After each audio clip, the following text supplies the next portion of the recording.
என்னடா சும்மா அவனை நொச்சுன்னு குத்தின்னு போல ரத்தம் வர எடுத்தியா ஒரே சொருகு கதை முடிஞ்சது. எனக்கு தெரிஞ்ச வரைக்கும் ஒன் பீஸ் சாப்டர் 1188 தான் ஒன் பீஸ் ஹிஸ்ட்ரியிலேயே இப்படி ஒரு சாப்டர் வந்திருக்காது. இதுக்கு வந்த ஹைப்பும் சரி, இதுக்கு வந்த ரெஸ்பான்ஸும் சரி, இதுக்கடுத்து சாப்டருக்கு வரக்கூடிய ஹைப்பும் சரி இதில் கண்டிப்பாக இருக்காது. ஏன்னா அந்த சாப்டரில் நடந்த சம்பவம் அப்படி. இந்த சாப்டர் வந்து ஒரு வாரம் ஆச்சு தான். ஏன்னா என்னால் கொஞ்சம் வீடியோ போட முடியலை, கொஞ்சம் பிஸியாக இருந்தேன். அண்ட் இப்போ தான் அந்த டைம் கிடச்சிது. நல்ல வேலை நம்ம நேரத்துக்குன்னு கரெக்டாக அந்த வாரம் வந்து கொடுத்துருக்காங்க. ஸோ இந்த சாப்டர் இந்த வாரத்தை கவர் பண்ணி இந்த வந்திருக்கேன். இம்புட்டு பில்டப் கொடுக்குற அளவுக்கு இந்த சாப்டரில் என்ன நடந்துச்சு, இதுக்கப்புறம் இந்த சாப்டரில் என்னென்ன நடக்க போகுது, அண்ட் என்னோட இந்த சாப்டரை பற்றின தாட்ஸ் அண்ட் ஒப்பீனியன்ஸை இந்த வீடியோவில் ஃபுல்லாக பார்ப்போம்.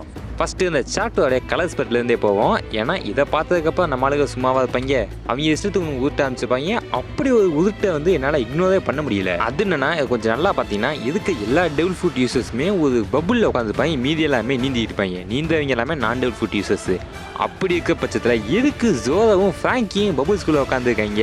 ஏன்னா அவங்க வந்து ஃப்யூச்சரில் டெவில் ஃபுட் யூஸர் ஆக போகிறாங்க.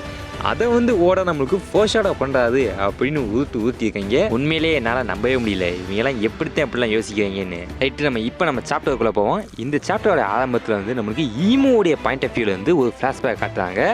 இந்த ஃப்ளாஷ்பேக்கில் பேக்ரவுண்டில் எதுவுமே காட்டல, ஜஸ்ட் ஒரு பிளாக் ஸ்க்ரீனை மட்டும் வச்சுக்கிட்டு ஜஸ்ட் வந்து ஒரு வாய்ஸ் ஓவராக தான் காட்டுறாங்க. அதுவும் ஃபோனில் பேசாமல் காட்டுறாங்க. மேபி ஃபோனாக இருக்கலாம், டெண்டல் மூச்சியாக இருக்கலாம். எப்படி ஃபோன் சொல்கிறான்னா நம்மளுக்கு தெரியும் வந்து அந்த காலத்தில் வந்து டெக்னாலஜிலாம் பயங்கரமாக வளர்ந்துருக்குன்னு. ஸோ மேபி ஃபோன் மாதிரியான டெக்னாலஜியாக இருக்கலாம், டெண்டல் மூச்சியாக கூட இருக்கலாம்.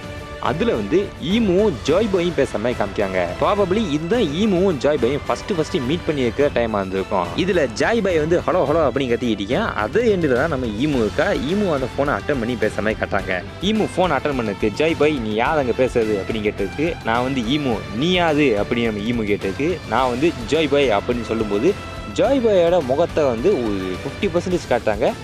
நம்ம லூஃபியோடைய ஸ்மைலு அப்படி அங்கே இருக்குது. ஸோ மேபி நம்ம பழைய தியரி ஒன்று பார்த்துருப்போம். லூஃபி தான் 800 வருஷத்துக்கு பாஸ்ட்டுக்கு போய் டைம் ட்ராவல் பண்ணி ஜாய் பாயா திரும்ப வாழுவான் அப்படின்னு ஒரு தியரி ஒன்று, பழைய கால தியரி ஒன்று இருக்குது. ஸோ அதை மேற்கொண்டு வலுப்படுத்த மாதிரி இந்த சின்ன சிலுவெட்டு ஜாய் பாயோட சிலுவெட்டு அமைஞ்சிருக்கு. அப்படியே அந்த ஃப்ளாஷ்பேக் சீன் கட்டு இப்போ ப்ரெசென்ட்டாக காட்டாங்க. ஈமு சொல்கிறான் ஜாய் பாய் எப்பயோ செத்துட்டான், ஆனால் உன்னைய பார்க்கும்போது எதுக்கு எனக்கு ஜாய் பாய் ஞாபகம் வருது அப்படின்னு நம்ம லூஃபியை பார்த்து கேட்க அதுக்கு லூஃபியும் எனக்கு இப்போ தெரியும் அப்படின்னு சொல்லும்போது நம்ம ஈமு வந்து லூஃபியை அட்டாக் பண்ண ட்ரை பண்ணுவான். அப்போ லூஃபி வந்து அவனோட தலையை மட்டும் கீழே கொண்டு போய் அந்த அட்டாக்லாம் டேச் பண்ண ட்ரை பண்ணும்போது ஈமு அவனோட கையை பெண்ட் பண்ணி அந்த அட்டாக்கோட டச்சட்டையை மாற்றி நம்ம லூஃபியை ஹிட் பண்ணியிருப்பான். எஸ், நம்ம ஏற்கனவே பார்த்துருப்போம் ஈமு அவனுடைய பாடியை அவனுடைய இஷ்டத்துக்கு சேஞ்ச் பண்ணிக்க முடியாது. ஏற்கனவே பார்த்துப்போம் நம்ம லோக்கி கூட சண்டை போடும்போது ஈமு வந்து அவன் பாடியை வந்து ஜெயிண்டா மாதிரி ட்ரான்ஸ்ஃபர் பண்ணியிருப்பான். இப்போ அதை தொடர்ந்து லூஃபி மாதிரி அவனாலேயும் அவன் பாடியை வந்து அவன் இஷ்டத்துக்கு சேஞ்ச் பண்ண முடியும், பெண்ட் பண்ண முடியும்னு நம்மளுக்கு காமிச்சிருக்காங்க. உண்மையிலேயே ஈமுடைய ஸ்ட்ராங்ஸ் வந்து ஏறிக்கிட்டே தான் போகுது. இப்படி லூஃபி அடிச்சடியில் நம்ம லூஃபி வந்து அப்படி திரும்பவுமே கருகி போன நிலைமையில வந்து திரும்ப ஈமுட்ட சண்டை போட ஸ்டார்ட் பண்ணுறான். வழக்கம் போல லூஃபி வந்து அவன் ஃபுல் ஸ்ட்ரென்த்தை யூஸ் பண்ணி ஈமு மேலே மல்டிபிள் அட்டாக்கை லான்ச் பண்ணுறான். ஆனால் அது எதுவுமே அவன் மேலே படைய மாட்டேங்குது. எல்லாத்தையும் அந்த ஸ்டிக்கை வச்சு தட்டுட்டே இருக்கேன். இப்படியே சண்டை போயிட்டே இருக்கும்போது டக்குன்னு ஈமு வந்து திடீர்னு நெருப்பு போத வச்சு திரும்ப லூஃபி அட்டாக் பண்ண ட்ரை பண்ணுறான். அந்த நெருப்பு பால்லாம் வந்து நம்ம லூஃபியை அப்படியே பின்தொடர்ந்தே வந்துகிட்டு இருக்கு. ஸோ எஸ் ஆகன்றதுக்காண்டி அந்த பிளாக் கலர் பந்தே வந்து அந்த நெருப்பு பந்தியை வந்து அட்டாக் பண்ணி வெடிக்க வைக்கிறேன். அந்த வெடிக்க அந்த நேரத்தில் லூஃபி திடீர்னு புதுசாக ஃபார்ம் எடுக்கான். அது கம் ஜீனி அப்படின்ற பேரில் வந்து நம்ம லூஃபி வந்து அலாவுதீன் அற்புத விளக்கில் ஒரு ஜீனிலாம் வரும்ல, அது மாதிரி ஒரு ஜீனியை ட்ரான்ஸ்ஃபார்ம் ஆகுறான். எனக்கு உண்மையிலேயே புரியல எதுக்கு லூஃபி வந்து என்ன காரணத்துக்காக என்ன அடிப்படையில் இப்படி ஒரு ஃபார்ம் எடுத்தான்னு எனக்கு தெரியல. மேபி போக புரியலாம். அப்போ லூஃபி சொல்கிறான் நீ இதுக்கு முன்னாடி லோக்கி கூட சண்டை போட்ட நான் பார்த்தேன், அவனோட சாவு வெட்டியாக போகிறதுக்கு நான் விடமாட்டேன் அப்படின்னு சொல்லுவான். உடனே பின்னாடி லோக்கி நான் பட செத்தேன், நான் இன்னும் உயிரோட இருக்கேன் அப்படின்னு சொல்லும்போது லூஃபி நீ என்ன சாகலையான்னு கேட்டிருப்பான். அப்போ பின்னாடி ஈமு வந்து இன்னும் இவன் சாகலையா அப்படின்னு அவன் மேலே அட்டாக் லான்ச் பண்ணுறான். லோக்கியும் ஆட பிக்காளி பட நீ சும்மா இருந்திருந்தா கூட அவன் மறந்துருப்பேன், நீ வேற அவன் ஞாபகப்படுத்தி விட்டு இப்போ என்ன கொல்ல பார்க்காண்டாவேன் அப்படின்றான். அப்போ ஈமு அட்டாக் லான்ச் பண்ணுறான். அந்த அட்டாக்கை நம்ம ராகினி வந்து டேங்க் பண்ணுறதுக்கு முன்னாடி வந்து நிற்கிது. இப்படி ராகினி அடி வாங்க போகுதுன்னு பார்க்கும்போது அந்த அட்டாக்கை ஜிம்பே வந்து டேங்க் பண்ணுறான். டேங்க் பண்ணிட்டு நம்ம லூஃபிட்ட பார்த்து கேட்க நீ ஊனு பார்த்து சொல்லு, இவன் மேலே ஊது கீழே கூட ஒழுகாம நான் பார்த்துக்கிறேன் அப்படின்னு ஜிம்பே சொல்கிறான். லூஃபியுமே அவ்வளோ போய் அட்டாக்கை நம்ம ஜிம்பே டேங்க் பண்ண பார்த்துட்டு சாக்காய் போய் அவன் நம்ம புள்ள தான் நீ அவனை பார்த்துக்க அப்படின்னு சொல்லும்போது அதை பார்த்துட்டு லோக்கியும் என்னையெல்லாம் அவன் கூட சேர்க்காதன்னு வேற சொல்றான். இப்போ அங்க சீனை கட் பண்ணிட்டு நம்ம புதுக்கோட டீமை காட்டுறாங்க. அப்போ புதுக்கு சொல்றான் ஹோலி நைட்ஸுக்கு மேல இருக்க அத்தாரிட்டியில இருக்க ஒரே ஆளு வந்து கோதசை தான். இப்போ வந்து அவனை பார்த்தா கோதசை மாதிரிலாம் தெரியல, வேர்ல்டு கவர்மெண்ட் மாதிரி ரொம்ப மிஸ்டீரியஸான குரூப், வேற வேற எதுவுமே கிடையாது அப்படின்னு புதுக்கு சொல்றான். அப்ப அந்த ஐஸ் கொஞ்சம் கொஞ்சமா உருக ஆரம்பிக்கும்ல. எப்படா அந்த ஐஸ் உருகும் அப்படின்னு நம்ம ஃப்ராங்கியும் புதுக்கும் வெயிட் பண்ணாங்க. அப்போ வந்து நம்ம புதுக்கு வந்து உள்ள இருக்க கும்கோவை பார்த்து பிரின்சஸ் ஷூரி அப்படின்னு சொல்லி கூப்பிடுவான். அதை பார்த்துட்டு ஈமுக்கு எப்படி கும்கோவை பிரின்சஸ் ஷூரியும் கூப்பிடுதான்ற சந்தேகம் அவனுக்கு வந்திருக்கும். இப்படி ஈமு யோசிச்சுக்கிட்டே இருக்கும்போது டக்குன்னு லூஃபி அந்த ஜீனி ஃபார்ம்ல இருந்து நம்ம ஈமு மேல அட்டாக் லான்ச் பண்றான். அப்படி லூஃபியோட அட்டாக்கை பிளாக் பண்ணதுக்கு அப்புறம் ஸ்டிக்மா அப்படின்னு இதுக்கு முன்னாடி யூஸ் பண்ண அதே டெக்னிக்கை திரும்ப யூஸ் பண்றான். அந்த அட்டாக்ல லூஃபி தப்பிச்சு தெரிச்சு ஓடிக்கிட்டு.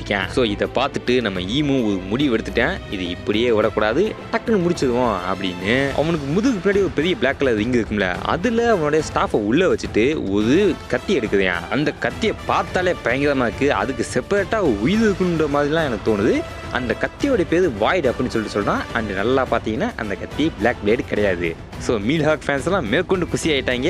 ஆனால் இன்னும் சூப்பர் தியரியுமே நான் ஒன்று பார்த்தேன், அதை பற்றி நமக்கு வீடியோட கடைசியில் பேசுவோம். அப்படி அந்த கத்தி எடுக்கும்போது சுற்றி இருக்க மரமெல்லாம் அப்படியே பட்டு போகுது. அந்த மரத்தில் இருக்க சோல் எல்லாத்தையும் உறிஞ்சு அந்த கத்தி எடுக்குதுன்னு நினைக்கிறேன். ஸோ மேபி அந்த மாதிரி இருக்கலாம். அப்போ ஈமு ஒரு டைலாக் சொல்கிறான், நீ வந்து ஜாய் பாய் இருக்கிறதுக்கு வாய்ப்பே இல்லை, ஏன்னா ஜாய் பாய் இந்த அளவுக்கு வீக்காலாம் இருந்ததே கிடையாது அப்படின்னு சொல்லிட்டு லூஃபியை சொருகிய விட்டான். நெஞ்சில குத்தி முதுகுலியே வந்துருச்சு. அவன் உடம்பு முழுக்க ரத்தமா சுட்டுது. லூஃபி செத்துட்டமா தான் இருக்கு, ஏன்னா அவன் மூஞ்சிய பார்த்தாலே தெரியுது. அவன் கண்ணெல்லாம் மேல போயிடுச்சு, உடம்பெல்லாம் ரத்தமா இருக்கு. ஈமுவை ஒரு முதல் வில்லனா காட்டுறதுக்கு ஓடா இந்த எக்ஸ்ட்ரீமுக்கும் போவாதுன்னு யாருமே சத்தியமா எதிர்பார்க்கல. எல்லாருமே ஷாக்கு. ஒன் பீஸ் ஃபேண்டமே ஒரு சைடு அரண்டு போய் உட்காந்துருக்காங்க, ஒரு சைடு கொண்டாடிக்கிட்டு இருக்காங்க. ஏன்னா நம்ம இது வரைக்கும் பார்த்துப்போம், லூஃபி எப்பப்பெல்லாம் வின் பண்றானோ அதுல ஒரு அர்த்தம் இருக்கும். அதுல அவன் ரொம்ப ஸ்ட்ரகிள் பண்ணி எப்படா அவன் ஜெயிப்பான்னு நம்மளே வந்து ரொம்ப ஈகரா பார்ப்போம். ஆனா அவன் எப்போ கியர் 5 அன்லாக் பண்ணானோ அப்போ இருந்துகிட்டே லூஃபி யார்கிட்ட சண்டை போட்டாலும் ஒரு காம்படிஷனே இல்லாமல் இருந்தால் இருந்திருக்கும். ஸோ அப்படி இருக்க பட்சத்தில் லூஃபி கியர் 5 போயிட்டானா அப்போ கண்டிப்பாக லூஃபியா வின்னு அப்படின்ற மனப்பான்மை ஃபேன்ஸுக்கு வர ஆரம்பிச்சிருச்சு. ஸோ ஈமு தான் ஃபைனல் வில்லன் அப்படின்னும் போது எப்படியாப்பட்ட லூஃபியா இருந்தாலும் இவன் ஆளுமையதே கிடையாது அப்படின்ற மாதிரி லூஃபியை வந்து ஒரே சொல்லிட்டான் அப்படின்னு பார்த்துமே ஷாக்கான ஃபேன்ஸை விட ஹாப்பியான ஃபேன்ஸ் தான் அதிகம். ஏன்னா ஒரு கதைனா இப்படி தான் இருக்கணும். லூஃபி வந்து இதுக்கப்புறம் தான் மேற்கொண்டு ஸ்ட்ரகிள் ஆகி அவன் ஜெயிக்கிறத நம்ம பழைய லூஃபியை நம்ம பார்க்க போறோம். சாக மாட்டான் இருந்தாலும் அஃப்கோர்ஸ் அது வந்து எல்லா அனிமேலையும் நடக்கக்கூடிய விஷயம். இதெல்லாம் ஒரு மேட்டர்னு இப்படி சொல்லிட்டான், இதனால செத்துட்டான், இதுக்கெல்லாம் வாய்ப்பே கிடையாது. லூஃபி திரும்ப உயிரோட வரத்தான் போறான். ஆனா அவன் எப்படி வரப்போறான், இதுக்கப்புறம் வந்து அவன் என்ன செய்ய போறான் அப்படின்னு பார்க்கறதுக்கு உண்மையிலே ரொம்ப ஆர்வமா இருக்கேன். அடுத்த சாப்டர் எப்போ வருதோ அதை பத்தின அடுத்தடுத்த வீடியோஸ் வந்துகிட்டே இருக்கும். ஸோ அதெல்லாம் பார்க்கணும்னு ஆசைப்பட்டு இன்னும் நம்ம சேனலை லைக்கோ ஷேர் சப்ஸ்கிரைபோ பண்ணாமல் இருந்தீங்கன்னா தயவுசெய்து பண்ணிடுங்க. இப்போ நம்ம மீல்ஹாக்கை பற்றி நான் ஒரு தேதி பார்த்தேன்னு சொன்னேன்ல, அதை பற்றி பார்ப்போம். நம்ம இப்பதான் பார்த்துப்போம் ஈமுடைய அந்த கத்தியோட பேரு வாய்டு அப்படின்னு. ஆனால் மீல்ஹாக் ஆல்ரெடி வாய்டு அப்படின்ற டெக்னிக்கை ஒரு வீடியோ கேம்ல பயன்படுத்தியிருப்பான். ஓடா வேணும்னே மீல்ஹாக்கையும் ஈமுவையும் தொடர்பு படுத்திக்கிட்டே இருக்காது. என்ன காரணம்னு தெரியல. மேபி தொடர்பு இருக்கலாம், இல்லாமலும் போகலாம். அண்டு ஈமு மாதிரியான ஆளுகிட்டையுமே அந்த பிளாக் பிளேட் இல்லைனா அப்படி பிளாக் பிளேடோட ரகசியம் தான் என்ன? இப்படி என்ற பல சந்தேகங்கள் பல கேள்விகளோட இந்த சாப்டர் இங்கேயே முடிக்காங்க. அடுத்த வர சாப்டர் இருக்கிறதுலேயே one of the most hyped சாப்டராக அமைய போகுது. அப்படி இந்த சாப்டரை பற்றி வெளியே ஒரு மூச்சு விட்டா கூட நான் உங்களுக்கு உடனே அப்டேட் பண்ணிடுவேன். அடுத்த வாரம் அவங்கள இன்னும் ஒன் பீஸ் சாப்டரோட சந்திக்கிறேன். அண்டு இதை காட்டிலும் வேறு ஏதாவது வீடியோ உங்களுக்கு வேணும் அப்படின்னு ஆசைப்பட்டீங்கன்னா அதை கமெண்ட்ஸில் சொல்லுங்கள். ஸோ உங்கள் எல்லாரையும் அடுத்த வீடியோவில் சந்திக்கிறேன்.